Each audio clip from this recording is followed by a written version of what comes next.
At 3:22 a.m. on September 9, 1944, Private Second-Class Elspidio Paidong Buenaventura of the President Quezon's own guerrillas lay prone beneath a Kogon grass overhang on the western embankment of the Cagayan Valley Road, watching 26 Japanese supply convoy soldiers moving a column of 3 Type 94 trucks and 1 motorcycle escort through the narrow kilometer-long causeway bridge. The convoy headlamps diffused to pale halos in the season's first heavy fog.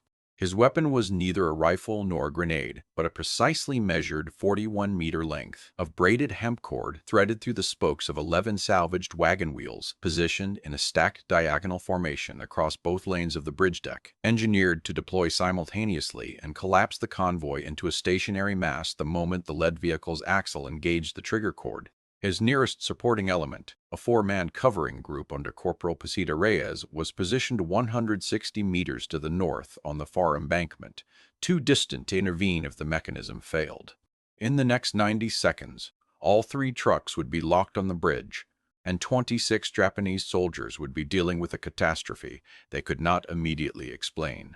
War does not always reward the soldier who commands the most men or carries the most ammunition. It rewards the one who understands what cannot be undone, what the post-war declassification of Philippine resistance records would formally catalog as Buenaventura's cord system. Improvised vehicular immobilization, tactically decisive, Cagayan Valley, September 1944, was, in the weeks before that morning, dismissed by every ranking officer who reviewed it as too simple, too fragile, and too dependent on a civilian mechanic's intuition to be trusted in combat conditions.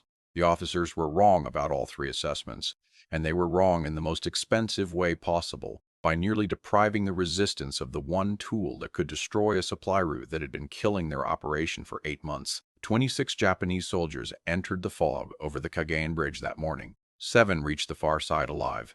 The trucks never moved again. The supply route that had fed 3 Japanese garrisons across 40 kilometers of occupied valley floor was severed in 90 seconds by a man who had been told 4 separate times by 4 separate commanders that his idea was not worth the hemp cord it required. The documents that reconstruct this operation were sealed inside an oilcloth packet and deposited in the care of the Tuguegarao Municipal Registrar in 1946 by Lieutenant Commander Benedicto Alarcon, the unit's commanding officer. They were not formally opened until 1969. This is the account those documents contain. Elpidio Buenaventura was 27 years old in the autumn of 1944.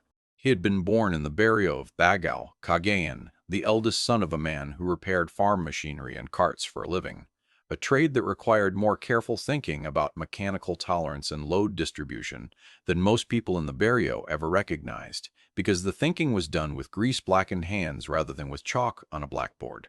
Buenaventura had worked beside his father from the age of 8, and by the time he was 18, he could diagnose by sound alone why a wheel was running out of true, or by touch alone why an axle was building heat.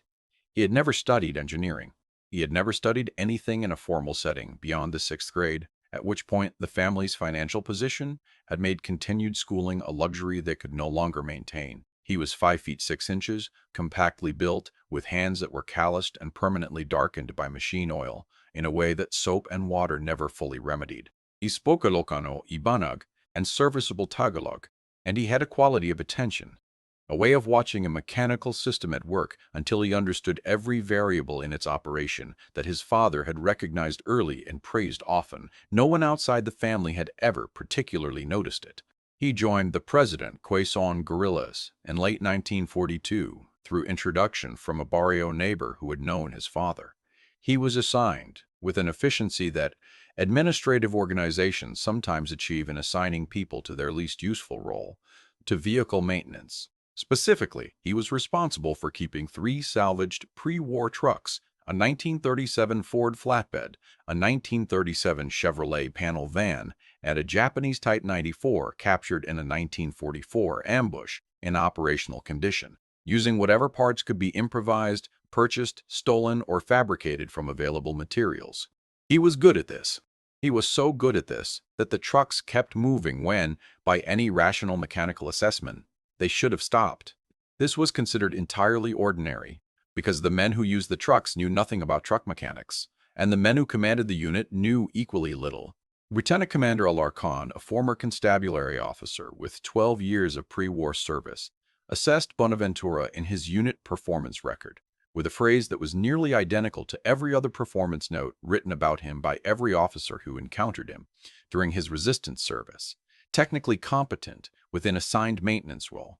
No evidence of wider operational capacity. It was a fair description of how Buenaventura appeared if you were not watching him the way he watched machinery, which is to say, if you were not observing what was actually happening beneath the surface. What was actually happening beneath the surface was this.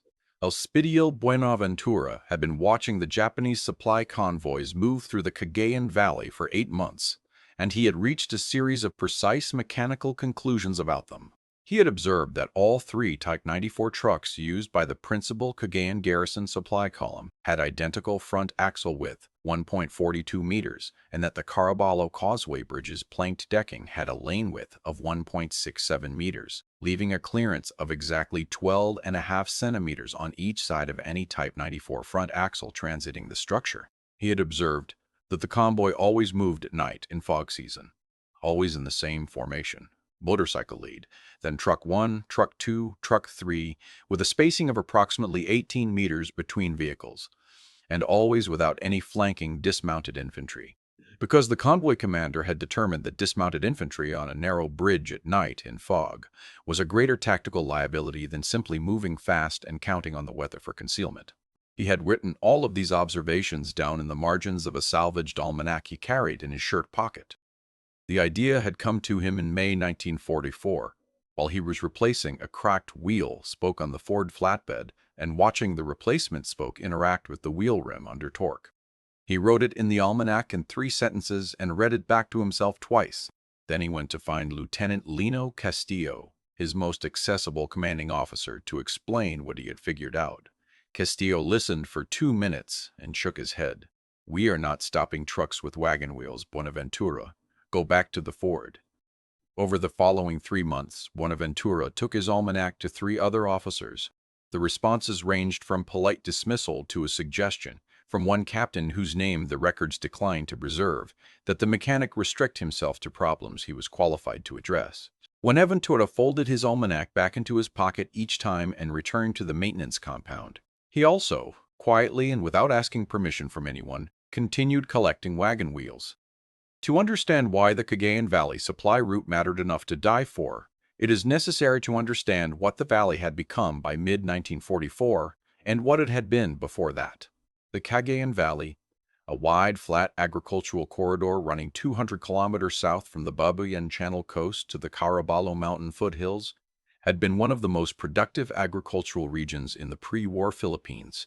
It was also, by 1944, one of the most strategically critical corridors in the Japanese occupation's northern Luzon logistics infrastructure. From the garrison headquarters at Tuguegarao, Japanese supply columns moved north and south along the national road network, feeding a dispersed constellation of smaller garrison positions that extended from Apari on the coast down to Bayombong and Nueva Vizcaya. 3 of those subsidiary garrisons, at Salana, Aburlug, and Gonzaga, were supplied entirely through a single choke point, the Caraballo Causeway Bridge over the Pinacanawan River, 8 kilometers south of Tuguegarao.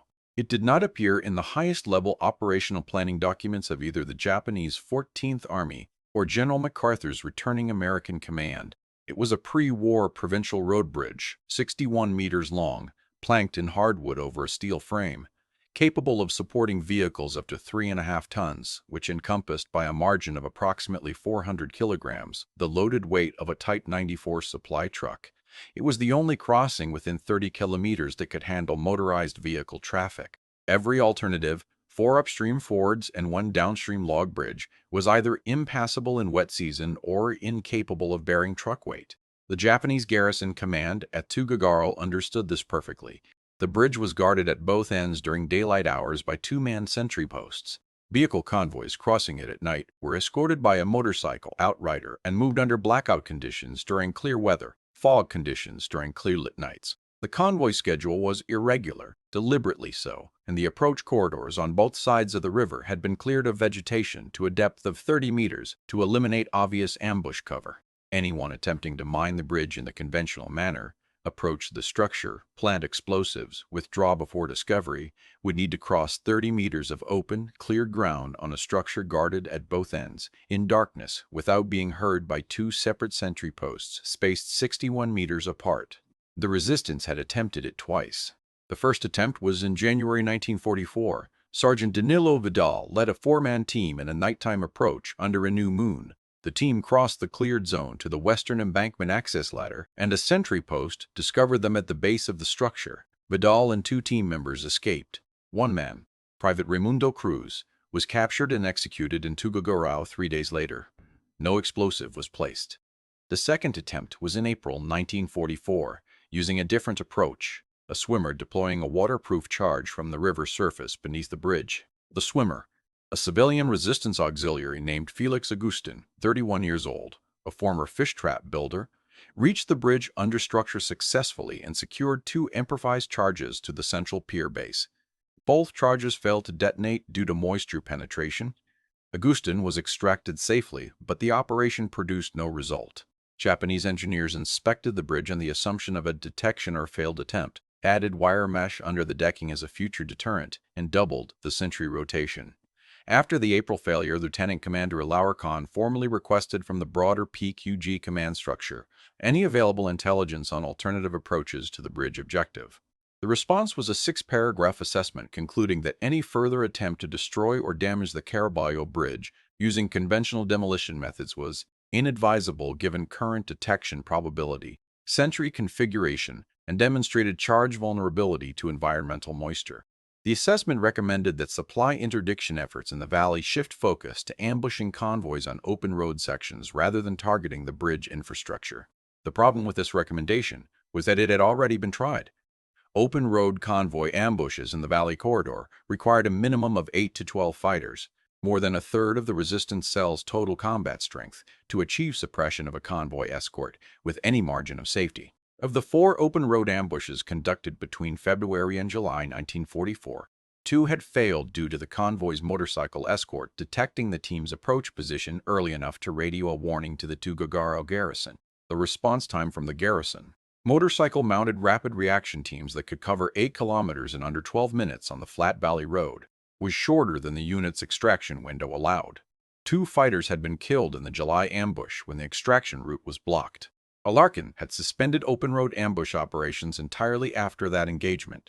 By August 1944, the Pequod Kagansao had 11 effective fighters, 4 working firearms among them, 2 functioning vehicles that could not be risked in daytime movement, and a supply bridge they could neither blow up nor safely ambush around. 3 subsidiary Japanese garrisons, totaling approximately 180 men, were being continuously supplied and reinforced through that bridge. Those garrisons were conducting monthly sweeps of the valley's guerrilla-sympathetic barrios, extracting food stocks, destroying resistance supply caches, and executing any identified resistance auxiliary they encountered. The situation was not yet collapse, but it was the terrain that collapse navigates through. Into this terrain, in the 3rd week of August 1944, Elspidio Buenaventura brought his almanac and 11 salvaged wagon wheels to Lieutenant Commander Alarcon's field shelter and asked, without preamble, for 30 minutes. Alarcon gave him the 30 minutes because he had run out of other options to consider. He listened to the full explanation, the axle width measurements, the bridge deck clearance calculations, the cord deployment geometry, the convoy formation pattern, the fog season timing window. He looked at the diagrams Buenaventura had drawn in his almanac margins, plan views of the bridge deck with wheel positions marked, cord routing sketched in dotted lines, vehicle vectors shown as solid arrows converging on the trigger point. He asked 4 questions. Buenaventura answered each one precisely with measurements. Then Alarcon said, "What happens when the driver of the first truck sees the wheels in his headlamps and stops before he reaches the cord?" Bonaventura had answered this question for himself months earlier. He opened to another almanac page. The convoy's approach speed on the bridge was constrained by the decking's transverse plank joints, which caused significant cab vibration at speeds above 15 kilometers per hour. The convoy maintained approximately 11 to 12 kilometers per hour on the bridge. At that speed, the effective headlamp throw on the fog-diffused blackout lamps the convoy used illuminated approximately 8 meters ahead of the lead vehicle. The wagon wheels, lying flat on the bridge deck and braided with a natural-colored hemp cord, would not resolve into recognizable shapes in a fog-diffused headlamp beam at 8 meters. By the time they resolved into shapes, the lead axle would already be within 2 meters of the trigger cord. There was a long silence in the shelter. "And the sentries?" Alartane asked. The sentries rotated on a 90-minute schedule. The eastern sentry post went first at the top of the rotation, then the western. The rotation gap, when both posts were briefly occupied by the incoming pair of sentries and the outgoing pair, all 4 men focused on the handover, lasted between 40 and 60 seconds. The bridge deck was not visible from either sentry post's position during periods of ground-level fog density above 40%. In September, during active fog season, that density threshold was met on 17 out of 21 nights, based on Buenaventura's logged observations from the prior year. Another silence. Alarcon looked at the almanac. He looked at the wheel diagrams. He looked at Buenaventura, who was waiting with the particular stillness of a man who has made his case and is prepared to accept the answer. "I need 3 days to think about it," Alarcon said. He took 5. During those 5 days, he consulted 2 other officers. Both advised against. The primary objection was not technical. Neither officer had the mechanical background to effectively contest Buenaventura's calculations, but doctrinal. The system had never been used, had never been tested in operational conditions, and rested on measurements and behavioral observations made by a maintenance private, not by an intelligence officer or a trained military engineer. It was the objection that institutional caution always makes to the unfamiliar. Not "this will fail, but we cannot know it will succeed," which in practice produces the same outcome. The decision was taken out of Alarcon's hands on the night of September 4th. A Japanese patrol entered Barrio Bagao, Buenaventura's home barrio, on the basis of an informant tip, and extracted the resistance cell's primary inland food cache, 60 kilograms of rice, 40 of dried fish, and 12 liters of cooking oil. It was the cell's forward supply margin for the following 3 weeks. Without resupply through the valley network, which the bridge was currently strangling, the cell would begin losing men to malnutrition within a month. 2 auxiliary contacts who had tried to warn the barrio of the patrol's approach had been detained and were being held at the Solana garrison. Their probable fate, under the occupation's intelligence protocols, was not ambiguous. Alarcon summoned Buenaventura on the morning of September 6th. "How long to deploy the system?" he asked. 4 nights of preparation," Buenaventura said. "The 5th night is the operation. What do you need?" "The 11 wheels, the hemp cord, 4 men who can move quietly on a bridge in the dark, and permission to begin tonight." Alarcon looked at his desk, which was the flat top of a salvaged ammunition crate, for a measured moment. "You have all 4, he said. The preparation nights, September 6th through September 9th, were a study in incremental precision.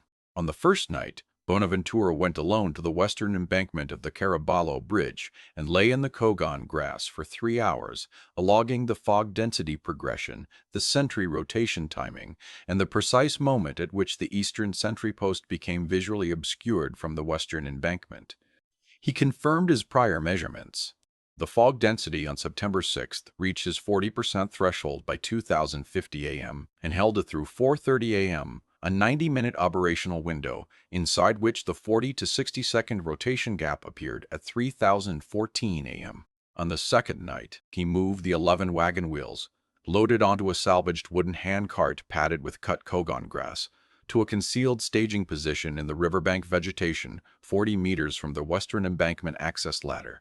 He moved at less than walking pace, stopping every 6 paces to listen. The wheels arrived at the staging position without incident at 4001 a.m. He spent 40 minutes confirming the handcart was fully concealed under a palm frond layer he had prepositioned 2 nights earlier. On the third night, he rehearsed the bridge approach and retreat routes with his 4-man deployment team, Corporal Reyes, and Privates Apollonio Santos, Gregorio Tomas, and Manuel Florindo. All 4 men were experienced in night movement. None of them fully understood the mechanical logic of what they were carrying onto the bridge, but all 4 understood that the man who had designed it understood it completely, which, in practice, was sufficient. They walked the routes in darkness 3 times, memorizing footing conditions and cover positions. On the third pass, Buenaventura had each man practice the bridge approach in full silence while he stood 15 meters away and listened. He sent Florendo back twice before he was satisfied with the noise discipline. On the fourth night, September 8th, they did not move at all. Buenaventura spent the night watching the road approach from both directions, confirming that the convoy schedule had not changed since his last observation. It had not. The Type 94s moved south through the causeway at 3017 a.m., which was within 4 minutes of their recorded passage times on all 6 prior nights when Buenaventura had logged them. The fifth night, September 9th, 1944, began at 11 p.m., with the team moving into their pre-positioned embankment cover.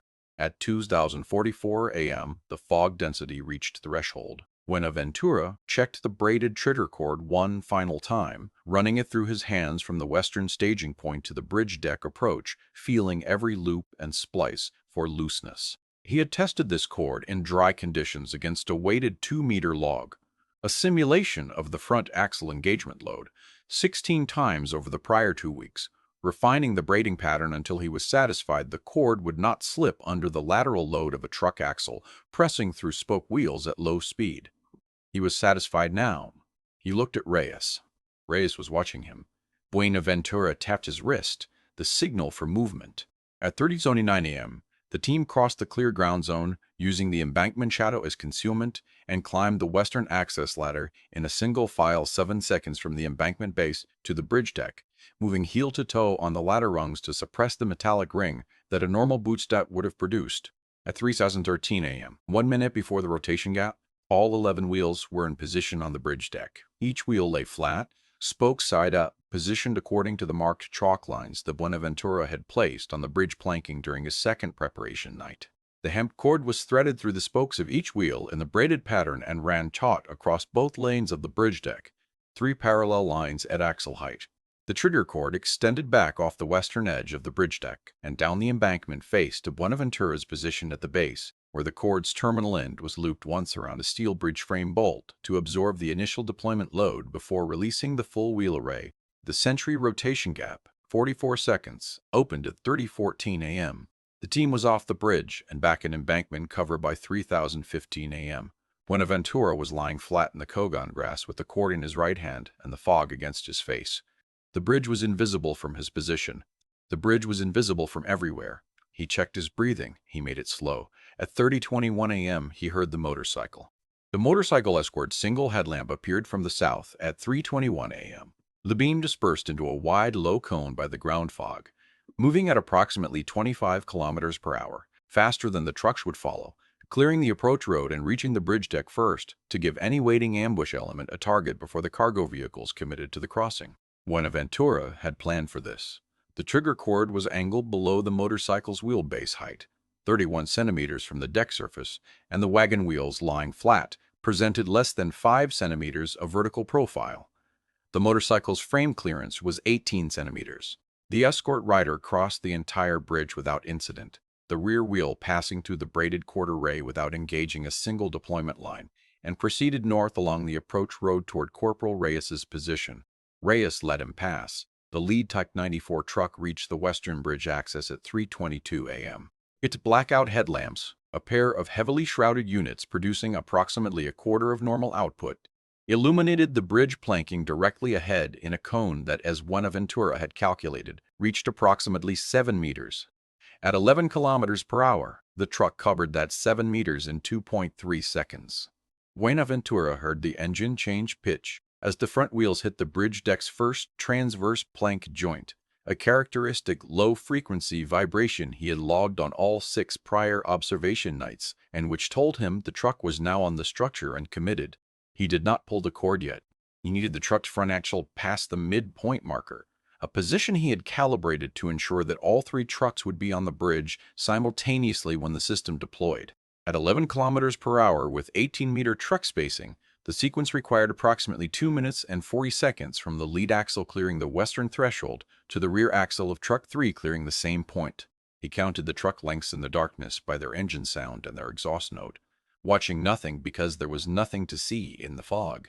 The mechanics of it were precise, and they were in his hands, literally, because the trigger cord in his right hand was transmitting the vibration of the bridge deck, planking under truck weight.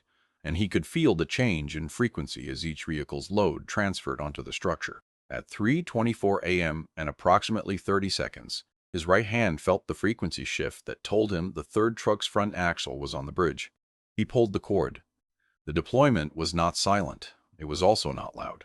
The sound it produced: 11 wagon wheels, each roughly 60 centimeters in diameter, snapping upright from flat to vertical as the braided cord engaged the spoke array and pulled each wheel into the deployment position, was a rapid wooden clatter that lasted approximately 1 second and was audible to anyone on the bridge as a sharp, rolling mechanical noise with no military equivalent in the hearing experience of any Japanese soldier present. The lead driver heard it. His brake response was immediate and correct. He applied pressure, and the truck began to decelerate from 11 to approximately 8 kilometers per hour. He was already inside the wheel array. The front axle of Truck 1 engaged 3 simultaneously upright wagon wheels at 3:24 a.m. and 42 seconds. The wheels were not large enough to stop the truck by direct blockage, and Buenaventura had never designed them to stop it by blockage. They were designed to lock. The wheel spokes, driven upright by the deployed cord, threaded between the truck's front axle housing and the outer edge of the wheel well, and then the truck's own continued forward motion, even at the slowing 8 kilometers per hour, drove the axle against the lodged spokes with a force that bent the wheels into the axle housing and locked the steering mechanism at a 14-degree left deflection. The truck continued decelerating. At 7 kilometers per hour, the locked steering deflection took the front wheels off the bridge planking and onto the bridge's steel edge channel. At 5 kilometers per hour, the front differential housing made contact with the steel channel edge and stopped. Truck 1 was immobile, blocking both lanes, canted at 14 degrees across the bridge deck, with its front differential on the eastern edge channel and its rear wheels still on the planking. The driver was alive and uninjured, shouting through his open cab window at the soldiers in the truck bed behind him.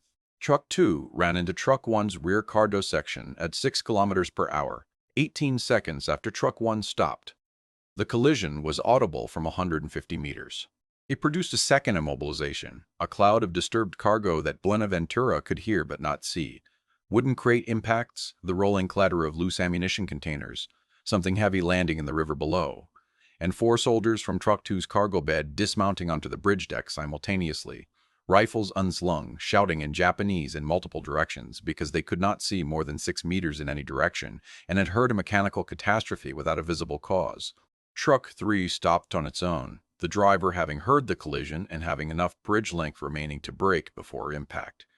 Its rear wheels were 4 meters onto the bridge deck. It was on the structure, but barely.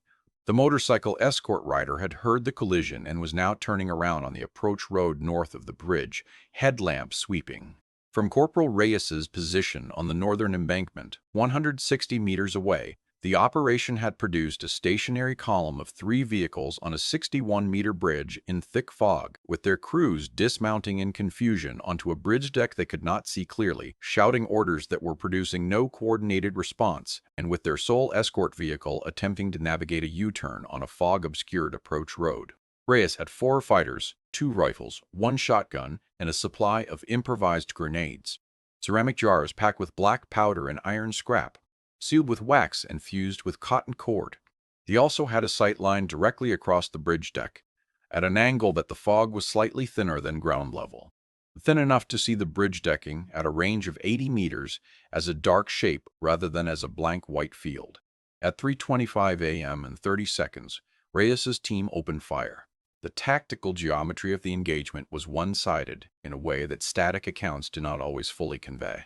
The Japanese soldiers on the bridge were moving, which their instincts correctly told them to do, but movement on a 4-meter-wide bridge deck in fog, between 2 immobile trucks, in front of incoming fire from a fixed north position and with the river immediately below the edge rails on both sides, is movement with nowhere useful to go. The soldiers who went south could not move past Truck 3 without dismounting off the edge of the deck into the water or attempting to pass through the cab, a process that took time they did not have. The soldiers who went north were moving toward the incoming fire. The soldiers who stayed in place were stationary targets. The improvised grenades landed on the bridge deck in a walking pattern from north to south. each one producing a flat, low detonation that scattered iron scrap across the deck, planking at 3 centimeter height below the truck body clearance, directly at foot and knee level for any man standing upright. The detonations were not individually lethal at range, but in sequence on a confined 4-meter deck, their cumulative effect on movement and positioning was definitive. The escort motorcycle rider reached the southern bridge access at 3026 a.m., dismounted, and attempted to advance onto the bridge on foot.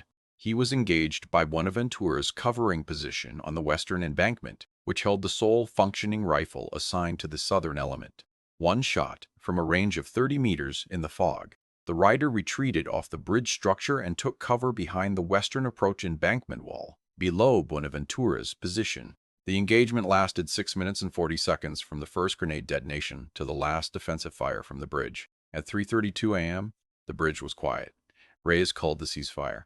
7 Japanese soldiers, the motorcycle escort rider and 6 others, had evacuated the bridge in various states of injury, moving south and east into the approach road and the cleared zone beside it. 19 men remained on the structure.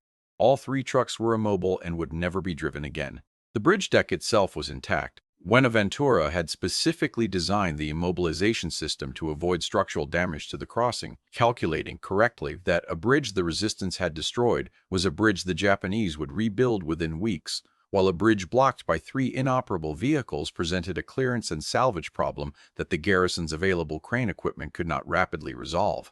It took the Japanese garrison at Tuguegarao 17 days to clear the vehicles from the Caraballo Bridge. During those 17 days, the 3 subsidiary garrisons at Salana, Abalug, and Gonzaga received no resupply by motor vehicle. Buenaventura was back in the Kogon grass at 3:35 a.m., cord collected, wheels destroyed, and thrown into the river downstream. No physical evidence remaining on the bridge deck beyond the damage the grenades had already explained. The fog held until 5 a.m. By the time it lifted, Buenaventura's team was 4 kilometers east, moving toward the mountain shelter. Lieutenant Commander Alarcon received the operational report from Corporal Reyes at 7:30 a.m. on September 9th, 3 hours before Buenaventura's element arrived at the shelter. He read it twice, sitting on the ammunition crate that served as his desk, and then sat with a paper in his hands for a measured interval that his field journal later described, with uncharacteristic personal notation, as longer than I would like to admit. When Buenaventura arrived, Alarcon was standing at the shelter entrance. He did not wait for the maintenance private to speak. He extended his right hand and shook Buenaventura's with a formality that the shelter's other occupants found, by the testimony of 2 men who were present, unexpectedly ceremonious for the conditions. "Your report," Larcon said. Buenaventura gave it, concisely, mechanically, with the same precision he applied to everything he documented. He described each component of the deployment sequence, the timing, the wheel engagement, the truck immobilization geometry. He described what he had heard and what it had meant in mechanical terms. He made no mention of what had followed from the bridge deck northward that was Reyes's operational element and Reyes's account to give. When he finished, Alarcon said, "How many wheels do you have remaining?" Buenaventura said he had 9 wheels at the secondary cache site and could identify 11 more from the Bagao area within a week. Alarcon nodded.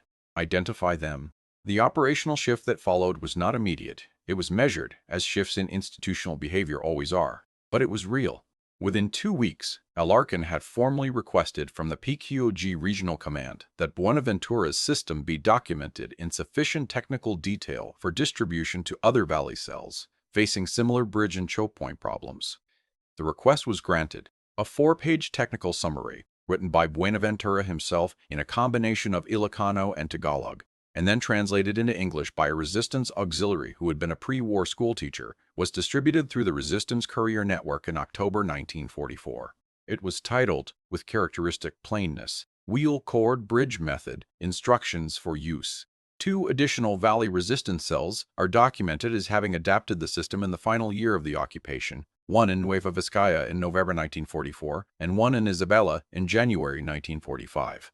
Neither produced results as tactically decisive as the Caraballo operation, but both contributed to a pattern of supply disruption that the Japanese garrison command at Tuguegarao identified in its own records as disproportionately damaging relative to apparent guerrilla force strength. The 3 subsidiary garrisons at Salana, Abalug, and Gonzaga deprived of motor vehicle resupply for 17 days following the Caraballo engagement, began reducing patrol frequencies, a resource conservation response that opened the Valley Corridor to resistance movement in ways that had not been possible for 8 months.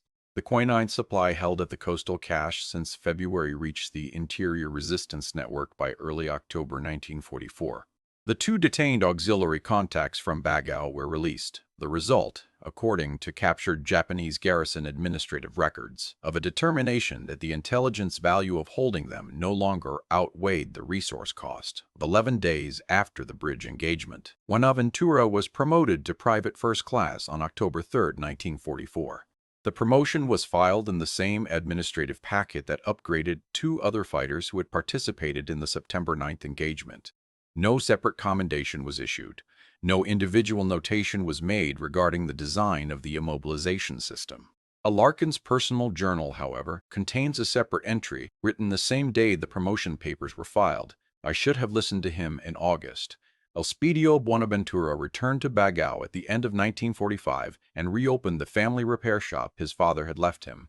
He expanded it over the following decade to include the servicing of post-war American surplus trucks and, later, the first diesel farm machinery to reach the Cagayan Valley agricultural sector. He never sought public recognition for the Caraballo operation. When the Philippine Veterans Affairs Office processed his resistance service record in 1947, the engagement was listed simply as a supply interdiction action, standard notation, no elaborating citation.